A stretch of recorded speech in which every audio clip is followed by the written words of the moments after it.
하루 10분 독서 하도록 하겠습니다. A Long Walk to Water. Chapter 7 읽을 차례입니다. Southern Sudan, 2008.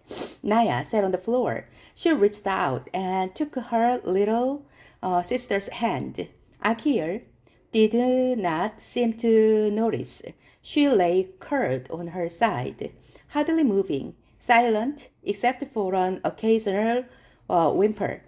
Her silence frightened Naya. Only 2 days.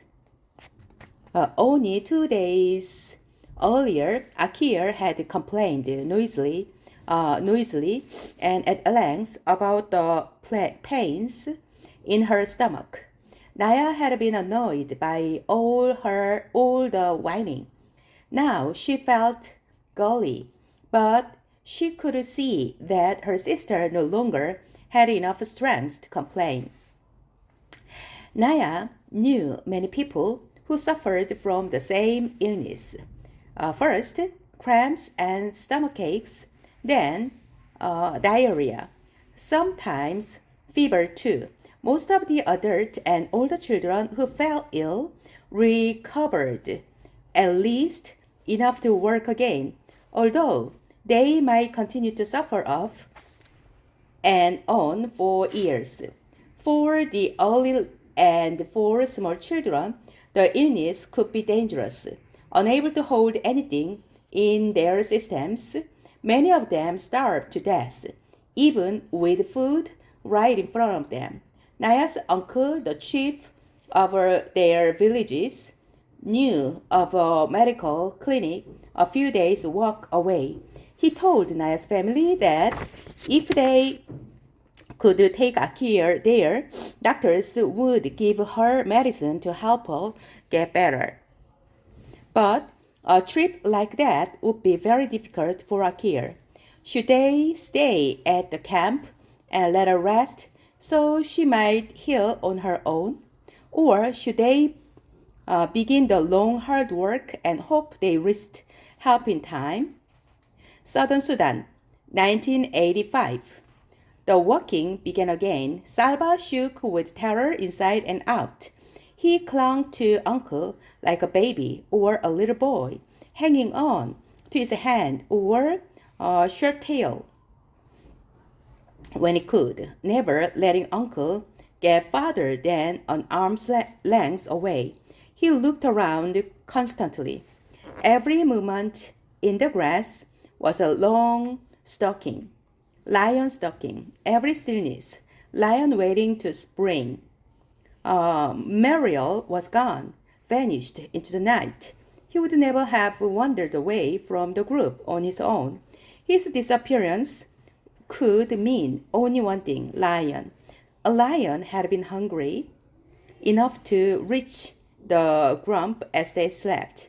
A few men had been keeping watch, but in the dark night, with the wind ripping through the long grass, the lion could easily have crept close without being seen.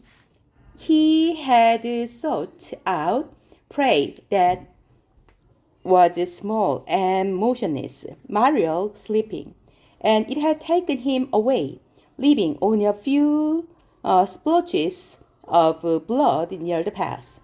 If it hadn't been for Uncle, Salva might have gone crazy with fear. Uncle spoke to him all morning in a steady, low voice. Salva, I have a gun. I will shoot any lion that comes near. Salva, I will stay awake tonight and keep watch. Salva, we will soon be out of lion country. Everything will be all right. Listening to Uncle, hurrying to stay close to him, Salva was able to make his feet move despite the cold terror throughout his whole body. But nothing was all right. He had lost his family, and now he had lost his friend as well. No one had heard any screaming in the night. Salva hoped with all his heart that the lion had killed Mariel instantly, that his friend hadn't had time to feel fear or pain. The landscape grew greener. The air smelled of water. The Nile. Uncle said, "We will soon come to the Nile River and cross the other side." The Nile, the longest river in the world, the mother of all life in Sudan. Uncle explained that they would come to the river at one of its broadest stretches. It will not even look like a river. It will look like a big lake. We will spend a long time crossing to the other side. And what is on the other side? Salva whispered, still fearful. Desert, Uncle answered. And after that, Ethiopia. Salva's eyes filled with tears. Mariel had been right about Ethiopia. How I wish he were here, so I could tell him I was wrong. Salva stood on the bank of the Nile River. Here, as Uncle said, the river formed a big lake. The group would cross the Nile in boat. Uncle said, if it would take a whole day to reach the island in the middle of the lake, and another day to get to the far shore. Salva frowned. He saw no boat anywhere. Uncle smiled at Salva's puzzled expression. What? You didn't bring your own boat, he said. Then I hope you are a good swimmer. Salva lowered his head. He knew that Uncle was teasing, but he felt so tired of worrying about his family, tired of thinking about the poor Mariel, tired of walking and not knowing where they were going. The least Uncle could do was tell him the truth about the boat. Uncle put his arm around Salva's shoulders. You will see, we have a lot of work to do. Salva staggered forward with yet another enormous load of reeds in his arms. The least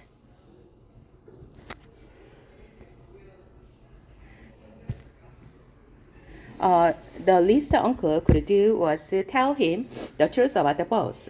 Uncle put his arm around Salva's shoulders. You will see, we'll have a lot of work to do. 여기 읽었는데 또 읽었습니다.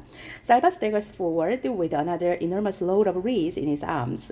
Everyone was busy. Some people were cutting down the tall papyrus grass by the water's edge. Others, like Salva, gathered up the cut stalks and took them to the boat builders. Among the group were a few people whose home villages had been near rivers or lakes.